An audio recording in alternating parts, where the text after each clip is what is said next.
د میدان وردګو ولایت د کډوالو او بیرته راستنیدونکو چارو ریاست مسؤلینو د امیرالمؤمنین د فرمان پر بنسټ له پاکستان او ګاونډیو هیوادونو څخه د راستنیدونکو افغان کډوالو د ستونزو د حل لپاره د مرستې راټولولو خیمه ودروله. دوی له تجارانو او عامو وګړو وغوښتل چې د راغلو افغانانو لاسنیوی وکړي. د جناب امیرالمؤمنین صاحب د والي صاحب په امر باندې چې د مهاجرینو سره باید زموږ عوام ورونه برپور کومک وکړي.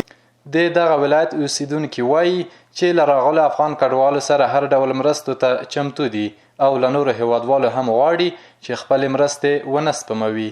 زه خپل ځان داسې مسؤل ګڼم چې خپل له پاکستان او ایران څخه چې مهاجر راغلي دي باید له دوی سره کومک او مرسته وشي.